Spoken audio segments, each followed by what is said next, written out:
ஸ்ரீ மகாகணபதையே நமஹ. ஸ்ரீ குருப்யோ நமஹ. நான் சுவாமிநாதன். முதலாக இந்த யூடியூப் சேனலில் வீடியோ போடலான்னு ஒரு ஐடியாவில் இருக்கேன்.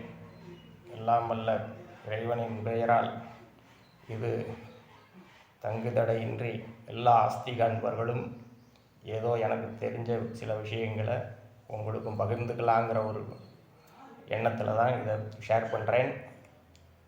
எல்லாரும் இதை ஆதரிக்க வேணுமாய் கேட்டுக்கொள்கிறேன். முதல்ல ஆரம்பிக்கிறதுனால பிள்ளையாரை விட்டுற முடியாது. பிள்ளையாரை தான் முதல்ல ஆரம்பிக்கணும்.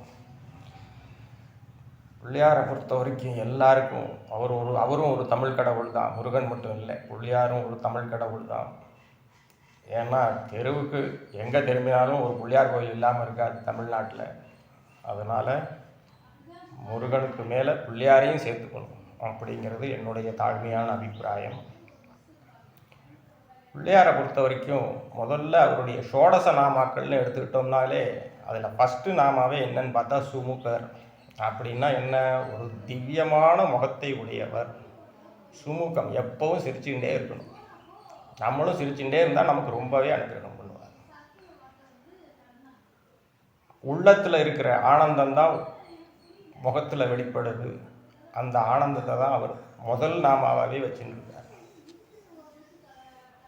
அப்போது மற்ற சுவாமிகள்லாம் என்ன அழுது வடிஞ்சுண்டா இருக்குது அப்படின்னு சொல்லி கேட்கக்கூடாது. இந்த சுமுகம்ங்கிறது இவருக்கே விசேஷமான ஒரு நாமாவாக அவருக்கு தரப்பட்டிருக்கு. அதனால் பிள்ளையார்கிட்ட எல்லாமே ஒரு விசேஷம்தான். அதில் ஒரு சில துளிகளை மட்டும் சொல்லிவிட்டு உங்கள் கூட பகிர்ந்துக்கிறேன்.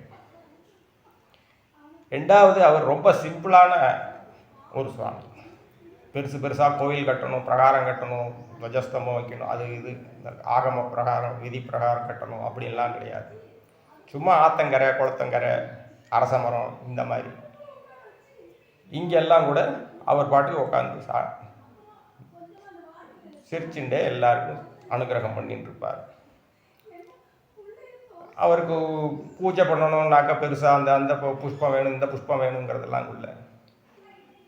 அருகம்புல், எருக்கம்பூ, இந்த இதெல்லாம் எங்கேயே வேணால் கிடைக்கும். அந்த மாதிரி சமாச்சாரங்களை எடுத்து கூட அவர் போட்டு பூஜை பண்ணிக்கலாம். ஆனால் அவருக்கு நேவேத்தியம் மட்டும் நிறையா பண்ணிடணும். ஏன்னா குழந்தை சாமி வழி. அதனால் நேவேத்தியம் மட்டும் அப்பம் உடவல் கோரி கப்பிய கரிமுகன் அப்படின்னு சொல்லி குழந்தை சாமிங்கிறதுனால நிறையா அது வேணும் இது வேணும்னு சொல்லி கேட்கும். அதனால் அதை மட்டும் நம்ம கொடுத்துட்டோம் அப்படின்னு சொன்னால், நேவேத்தியம் பண்ணிட்டோம்னா அவர் ரொம்ப சந்தோஷமாயிடுவார். ஏதாவது தப்பு பண்ணிட்டோம்னாக்க அவர்கிட்ட ஒரு 10 தோப்பு கண்ணம் போடுறேன், 20 தோப்பு கண்ணம் போடுறேன் அப்படின்னு சொன்னால் சரின்னு சொல்லி நம்மளுடைய தப்பை மன்னிச்சிடுவார் கூட. அந்த மாதிரி ஒரு அதே சமயம் ரொம்ப பவர்ஃபுல் வேறு. அதாவது எந்த சுவாமிகிட்டையும் இவர் போய் சகாயம், இந்த உதவி பண்ணு, அந்த ஹெல்ப் பண்ணு அப்படின்னு சொல்லி கேட்டதில்லை. எந்த ஒரு புராணங்கள்லையும் கிடையாது. அதே மாதிரி ஏன்னா அவருக்கு இந்த சாபம் கொடுத்துட்டாங்க, அதனால் சாப விமோச்சனத்துக்காக நாராயணன்கிட்டேயோ இல்லை சிவன்கிட்டேயோ அம்பாள்கிட்டேயோ போய் நின்னது கிடையாது. மற்ற சுவாமிகள்லாம் தான் இவர் காலில் விழுந்து இந்த ஹெல்ப் பண்ணு, அந்த சாப விமோச்சனத்தை பண்ணு அப்படின்லாம் கேட்கறது. ஒரு சாதாரண போட்டி இல்லைன்னா கூட இந்த ஞானப்பழம் கதை எல்லாருக்குமே தெரிஞ்சிருக்கும். முருகன்கிட்ட இவர் தன்னுடைய புத்தியை யூஸ் பண்ணி ஈஸியாக ஜெயிச்சு விட்டார். உட்காந்த இடத்துலையே அம்மா அப்பாவை சுற்றி தன்னுடைய புத்தியை யூஸ் பண்ணி இந்த மாதிரி அவர் தோத்ததா சரித்திரமே கிடையாதுங்கிறது தான். அதை சொல்கிறதுக்கு தான் வந்து. இன்னொன்று என்னன்னு கேட்டாக்க, இவர் ஒரு பெரிய சூப்பர் மார்க்கெட் மாதிரி.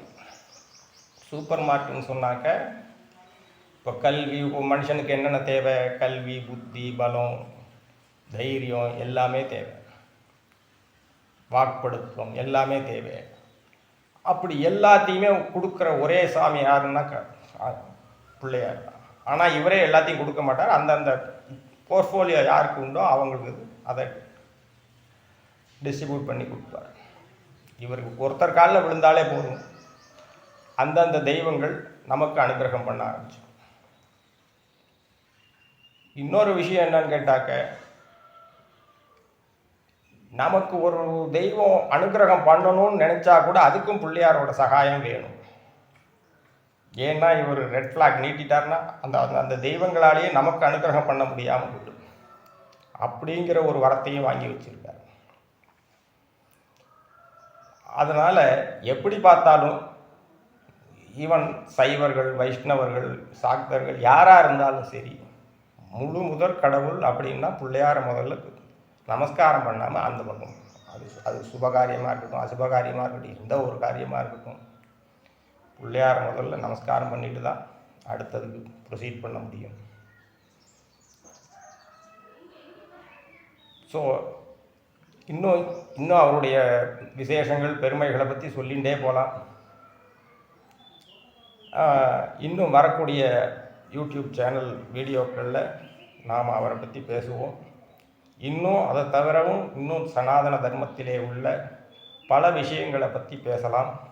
அதெல்லாம் நான் தெய்வத்தின் குரல் அப்படிங்கிற மகாபிரிவாள் சொல்லியிருக்கிற கருத்துக்களை தான் நான் உங்கள் கூட பகிர்ந்துக்க போகிறேன். நானாக ஒன்றும் சொல்கிறதெல்லாம் கிடையாது.